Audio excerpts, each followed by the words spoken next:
Bonjour à toutes et à tous et bienvenue dans l'épisode 12 de Digital Marketing for Pro, le podcast qui décrypte l'actualité du marketing digital en moins de 30 minutes.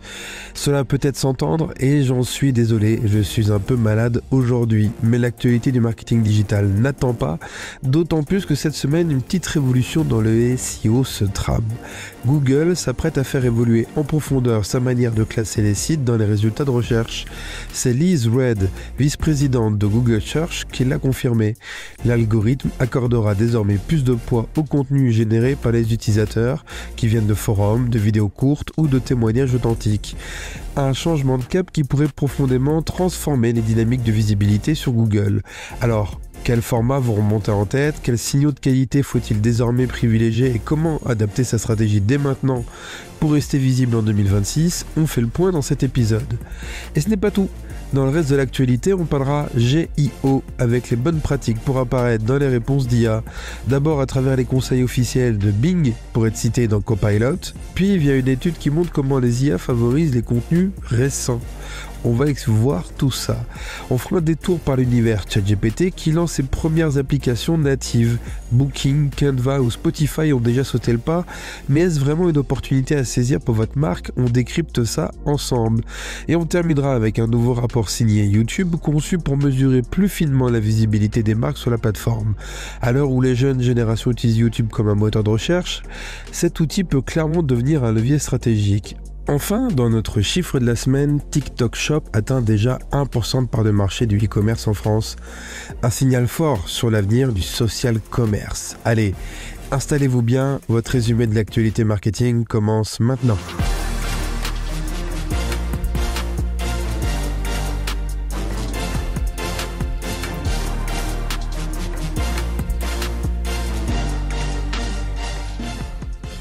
Mais avant de plonger dans l'actualité de la semaine, on ne change pas une bonne habitude, on veut vous remercier. Vous êtes de plus en plus nombreux à nous écouter chaque semaine, que ce soit sur Spotify, Apple Podcasts ou directement sur Ocha, et ça nous fait vraiment plaisir. Aujourd'hui, un merci tout particulier à Bounced qui a laissé ce commentaire la semaine dernière. Très bonne veille, je recommande d'écouter la totalité. Un message simple, mais super motivant, merci à toi. C'est ce genre de retour qui nous pousse à continuer, à creuser les sujets, à innover. Alors si vous trouvez cette veille utile et que vous avez envie de nous soutenir, pensez à vous abonner, à commenter les épisodes ou à partager le lien sur votre LinkedIn. C'est un petit geste pour vous, mais un vrai boost pour nous, surtout qu'on vous prépare de nouveaux formats à découvrir très bientôt sur cette chaîne. Allez, il est temps de passer à l'actualité à la une de cet épisode et croyez-moi, elle mérite toute votre attention. Alors que tout le monde s'affaire à décrypter les mécaniques de l'IA pour apparaître dans les réponses génératives, on en doublerait presque l'immense majorité du trafic organique, soit plus de 98%, continue de venir de Google. Et justement, cette semaine, Google envoie un signal fort, son algorithme évolue. Dans une interview accordée au Wall Street Journal, Liz Read, vice-présidente de Google Search, a confirmé que le moteur de recherche allait désormais faire remonter davantage de contenu généré par les utilisateurs, le fameux contenu UGC. Forums, vidéos courtes, témoignages authentiques, ces formats vont être désormais valorisés dans les classements. Alors pourquoi ce virage maintenant ? Parce que Google s'adapte à une nouvelle réalité. Les internautes, surtout les plus jeunes, ne veulent plus seulement de l'info brute, ils cherchent des expériences, des opinions, du vécu. Résultat, les recherches se tournent de plus en plus vers des plateformes comme Reddit, TikTok ou encore YouTube. On en parlera un peu plus tard dans cet épisode. Et Google, pour rester compétitif, il doit s'aligner. Mais ce qui est encore plus intéressant pour les professionnels du marketing, c'est la convergence qui se dessine entre le SEO classique et le GIO. On vous en parlait déjà dans l'épisode 3 de ce podcast, les IA génératives s'appuient largement sur des contenus communautaires pour formuler leurs réponses. Aujourd'hui, Google adopte la même logique. Ce qui plaît aux IA plaît de plus en plus à Google. Et ce changement n'est pas sans conséquences. Concrètement, certains sites pourraient perdre en visibilité, notamment sur les requêtes informelles type avis produit ou meilleure astuce. À l'inverse, les marques et créateurs capables de produire du contenu plus humain, plus conversationnel, pourraient tirer leur épingle du jeu. Alors comment s'adapter à ce nouveau paradigme ? Voici quelques pistes concrètes. Tout d'abord, intégrer du contenu UGC sur vos pages. Témoignages, avis clients, extraits de forum. Puis diversifiez vos formats, tutoriels express, vidéos courtes, mini-interviews, renforcez votre présence sur les plateformes communautaires comme Reddit ou encore Quora, et surtout adoptez un ton plus incarné, plus accessible et plus vrai. C'est un tournant vers une recherche plus sociale, plus participative et plus exigeante en authenticité. Mais attention, il ne s'agit pas simplement d'ajouter des commentaires ou des étoiles sur vos fiches produits. Ce que Google valorise désormais, c'est la capacité à intégrer de vrais retours d'expérience, à créer de vrais ponts entre les marques et leur communauté et à nourrir les moteurs, humains ou génératifs, avec du contenu utile, sincère et incarné. Et dans ce nouveau modèle, les marques qui ont pris le temps de construire une communauté engagée autour de leur contenu partent avec une longueur d'avance, parce qu'elles disposent déjà de cette matière vivante que Google cherche à mettre en avant. Des discussions, des avis, des interactions authentiques. Ce changement est aussi une opportunité, car dans un écosystème saturé de contenu optimisé à outrance, celles et ceux qui miseront sur l'humain, la pédagogie et la proximité auront un avantage stratégique. Moins de formatage, plus de confiance, moins de technique, plus de liens, et ici on ne parle pas de backlink. Alors oui, le SEO change, mais pour celles et ceux qui ont toujours travaillé leur audience sur la durée, ce n'est pas une contrainte, c'est une reconnaissance. Et le meilleur moment pour ajuster sa stratégie, c'est maintenant. On l'a dit, le gros sujet de cette fin d'année, c'est de comprendre comment apparaître dans les réponses des moteurs IA. Entre études, tests et hypothèses parfois un peu bancales, il suffit parfois juste d'attendre que les éditeurs communiquent directement, et c'est justement ce que vient de faire Microsoft. Dans un guide fraîchement publié, Bing partage ses recommandations officielles pour aider les créateurs de contenu à apparaître dans les réponses générées par Copilot. L'assistant IA intégré à Bing, Edge, Windows, mais aussi et surtout à Microsoft 365, Teams et Outlook. Car oui, la force de Copilot, c'est de ne pas se limiter à la recherche web, il s'installe au cœur des outils pro du quotidien, avec le potentiel de devenir l'IA de référence dans un cadre B2B. Et pour les marketeurs, c'est forcément une opportunité à ne pas sous-estimer. Mais alors, comment apparaître dans ces réponses? Je suis désolé, mais il n'y aura pas de scoop aujourd'hui. Les conseils de Bing sont clairs, mais très proches des bonnes pratiques SEO traditionnelles. C'est-à-dire structurer les contenus avec des titres explicites et une hiérarchie logique, travailler la crédibilité, c'est-à-dire indiquer l'auteur, citer les sources, contextualiser les affirmations, répondre à des questions précises avec des formulations claires de type comment, pourquoi, avantage de, et optimiser la lisibilité et l'accessibilité, notamment sur mobile. Autrement dit, rien de révolutionnaire, mais une confirmation importante et rassurante. Pour tous ceux qui ont déjà une stratégie de contenu bien pensée, ce guide montre une chose, le GIO, c'est du SEO poussé au service de l'IA. Et ça confirme une tendance de fond, les moteurs conversationnels reprennent les mêmes logiques que le référencement classique, à une différence près peut-être, ils vont davantage privilégier les contenus pédagogiques, fiables et immédiatement réutilisables dans une réponse synthétique. Alors, est-ce qu'on a enfin la recette miracle pour apparaître dans Copilot? Non. Mais on a une certitude, si votre contenu est bien construit, bien sourcé, utile et compréhensible, vous cochez déjà la plupart des cases pour y apparaître. On reste sur le terrain du GIO avec une question un peu provocante, mais qui commence sérieusement à se poser. Faut-il modifier artificiellement la date de ces contenus pour rester visible dans les moteurs IA? Une étude menée par des chercheurs de l'université de Waseda, je ne sais pas trop comment prononcer, désolé, montre que les contenus les plus récents sont beaucoup plus souvent cités dans des réponses générées par les IA. Et ce, même si le contenu en question n'est pas nécessairement meilleur que des articles plus anciens sur le même sujet. Concrètement, sur une sélection de requêtes, les chercheurs ont observé que les IA comme Copilot ou ChatGPT privilégient très largement les contenus publiés ou mis à jour dans les 30 derniers jours, et parfois, des articles anciens, légèrement modifiés avec une nouvelle date de publication suffisent à se hisser dans les réponses IA. Alors forcément, ça fait réfléchir. Est-ce que la fraîcheur devient le critère numéro 1 pour être visible? Est-ce qu'on doit mettre à jour en boucle tous ces articles? Ou pire, jouer avec les dates sans rien changer au fond? Notre recommandation est claire, évitez les manipulations artificielles. À long terme, cela peut nuire à votre crédibilité et les moteurs comme Google détectent de mieux en mieux les mises à jour superficielles. En revanche, c'est le moment idéal pour mettre en place une vraie stratégie de réactualisation intelligente sur les mots-clés les plus concurrentiels. Voici quelques tactiques concrètes.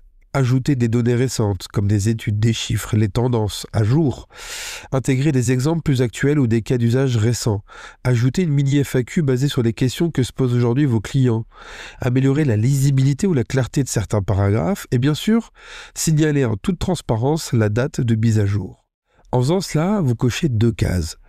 Une, la fraîcheur pour les moteurs IA, et de 2, la valeur ajoutée pour vos lecteurs. Mais attention, cette étude ne doit pas être interprétée comme une règle gravée dans le marbre. C'est une tendance observée dans certains cas sur certaines IA à un instant T. Les moteurs génératifs évoluent vite, très vite et croisent de nombreux signaux.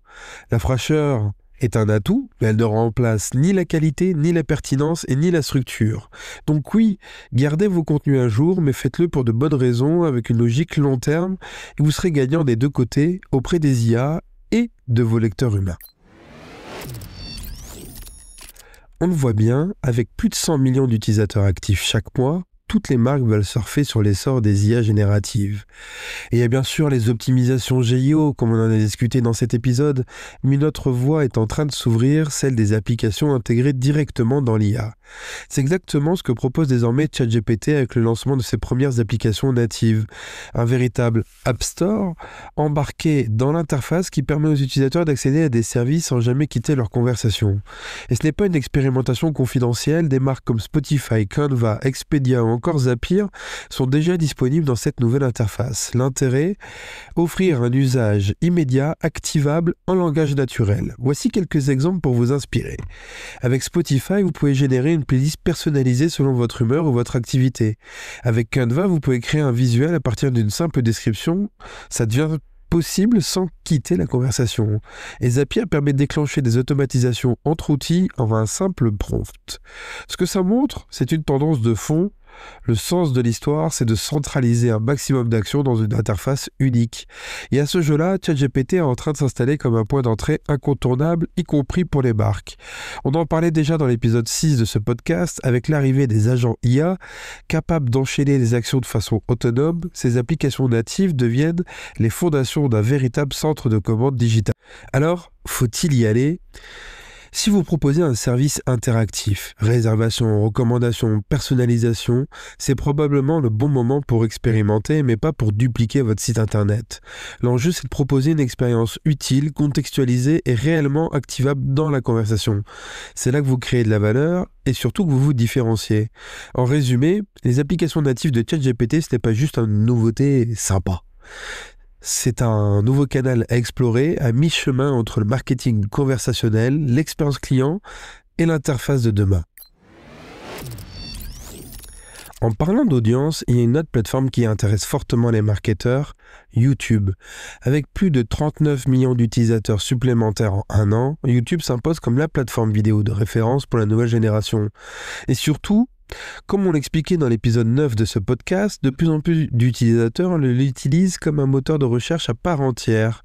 Dans ce contexte, Google vient de lancer un nouvel outil qui pourrait bien devenir stratégique.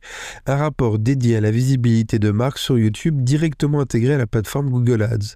L'objectif, c'est d'offrir une lecture claire et actionnable de la manière dont votre marque est exposée et perçue sur la plateforme. Ce rapport permet d'analyser plusieurs signaux clés.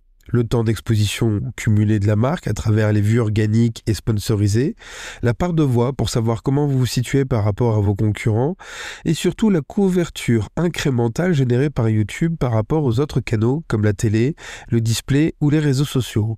Ce type d'outil change la donne pour les marques parce qu'il permet d'optimiser finement le mix média, en mesurant l'impact réel de YouTube dans votre stratégie globale, d'ajuster vos formats et vos messages en fonction de ce qui capte le mieux l'attention, et d'allouer les budgets intelligemment en fonction de la visibilité réelle, pas juste des impressions ou des vues. Et ce n'est pas réservé aux grandes marques, même pour les PME, comprendre où et quand la marque est visible devient essentiel, surtout dans un environnement où l'attention est fragmentée et la concurrence féroce. Alors, en résumé, avec ce nouveau rapport, YouTube confirme qu'il n'est plus seulement une plateforme de diffusion, ou un endroit où stocker des vidéos en ligne, mais un levier stratégique à part entière pour piloter la notoriété, l'image et mesurer l'impact et ajuster en temps réel. On termine cet épisode avec le chiffre de la semaine. TikTok Shop pèse déjà 1% du e-commerce français. Alors oui, 1%, ça peut sembler modeste, mais c'est énorme pour une plateforme qui n'a été officiellement lancée en France il y a seulement quelques mois. Et surtout, c'est un démarrage plus rapide qu'Amazon à ses débuts en France. C'est pour dire. Alors pourquoi c'est important ? Parce que ça confirme que TikTok ne se contente plus d'influencer les comportements d'achat et d'être une plateforme de teenagers, il devient un canal transactionnel à part entière. C'est la promesse du social commerce dans sa forme la plus directe. Je découvre, je me laisse convaincre, j'achète sans quitter la plateforme. Et cette montée en puissance de TikTok Shop s'explique par plusieurs leviers. Tout d'abord, une mise en avant massive dans l'application, notamment dans l'onglet Shop.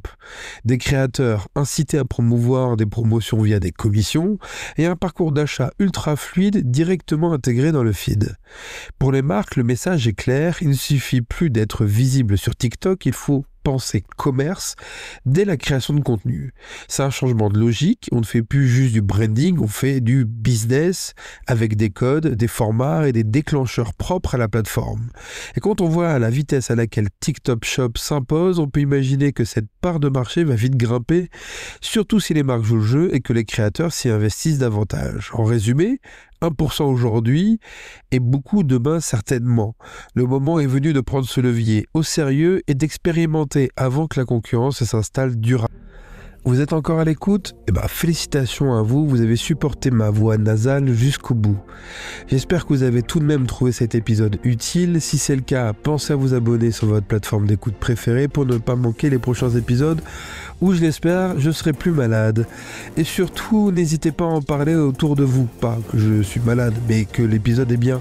À laisser une note 5 étoiles ou un petit commentaire, c'est le meilleur moyen de faire découvrir le podcast à d'autres pros du marketing. Et surtout, restez bien à l'écoute car un nouveau format arrive très bientôt sur cette chaîne, un format pensé pour aller encore plus loin dans le décryptage et vous aider à prendre les bonnes décisions marketing. Alors, si ce n'est pas encore fait, abonnez-vous dès maintenant pour ne pas passer à côté de cette nouveauté. Merci à toutes et à tous pour votre écoute et à très vite pour un nouveau débrief de l'actualité du marketing digital, parce que dans le digital, la vérité d'aujourd'hui n'est pas celle de demain.